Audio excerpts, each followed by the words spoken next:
नमस्कार, मैं Archana PGT Hindi government model Sanskrit school Charkhi Dadri में कार्यरत हूँ। आज हम संस्मरण विषय पर चर्चा करेंगे। कक्षा में साहित्य की विभिन्न विधाओं जैसे कविता, कहानी, नाटक, संस्मरण आदि का इस्तेमाल किया जाता है। उन सभी विधाओं से बच्चों को अवगत कराना होता है। हम बात करेंगे कि किस तरह से इस विधा को समझें व समझाएं। संस्मरण अंग्रेजी के मेमोयर्स शब्द का हिंदी अनुवाद है, जिसका अर्थ है स्मरण के आधार पर लिखा गया साहित्य। सम, उपसर्ग और लयूट प्रत्यय से मिलकर बना है, जिसका अर्थ है सम्यक तरीके से अर्थात भली भांति किया गया स्मरण। हिंदी साहित्य कोश के अनुसार किसी व्यक्ति विषय के संबंध में लिखित लेख या ग्रंथ को संस्मरण कहते हैं। संस्मरण की विशेषताएं स्मृति पर आधारित होता है। लेखक अपने निजी अनुभवों को किसी व्यक्ति, वस्तु, घटना आदि के माध्यम से व्यक्त करता है। यह सत्यता पर आधारित होता है, कल्पना बिल्कुल भी नहीं होती। उस व्यक्ति पर लिखा जाता है जिससे हमारा व्यक्तिगत संबंध रहा हो, केवल अतीत पर आधारित होता है। इसके 4 तत्व हैं: स्मृति, आत्मीयता, तथ्यात्मकता, व्यक्तित्व का चित्रण।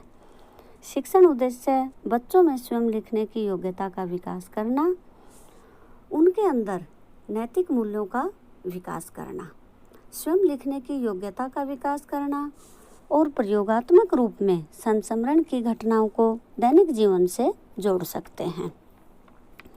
बच्चों को अपने बचपन की स्मृतियों के प्रति उत्साहित करके लिखने के लिए प्रेरित कर सकते हैं। आज हम प्रसिद्ध लेखिका कृष्णा सोबती जी के द्वारा रचित संस्मरण बचपन का अध्ययन करेंगे। प्रस्तुत संस्मरण के माध्यम से लेखिका ने अपनी बचपन की यादों को ताज़ा करते हुए कहा है कि अब तो मैं बड़ी हो गई हूँ, आपकी दादी या नानी की उम्र की होंगी।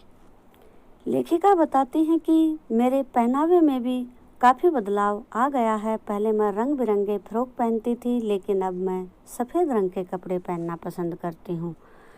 समय की भी कितनी दूरियां हो गई हैं। पहले घरों में ग्रामोफोन होते थे, रेडियो टेलीविज़न नहीं होते थे। कुल्फ़ी अब आइसक्रीम बन गई है, समोसा कचौरी पेटीज़ में बदल गए हैं।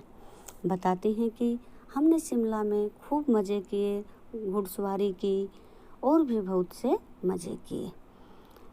और एक नई बात बताती हैं कि जब पहली बार मुझे चश्मा चढ़ा तो मुझे अजीब सा लगा।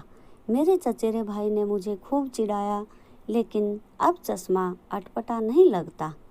अंत में बच्चों को कठिन शब्द करवाए जाएंगे और पाठ का सही उच्चारण करवाने के लिए उच्च स्वर में पठन करवाया जाए। कठिन शब्दों को लिखवाया जाए और बोर्ड व चौक की सहायता से बच्चों के सामने प्रस्तुत किया जाए। पाठ का सही उच्चारण, उच्च स्वर में पठन करना, पाठ के प्रश्न करवाना, संस्मरण की सूची तैयार करवाना, विभिन्न संस्मरण लेखकों की सूची तैयार करवाना, पाठ में आए पर्यायवाची, तत्सम, तद्भव शब्दों की भी सूची बनाना।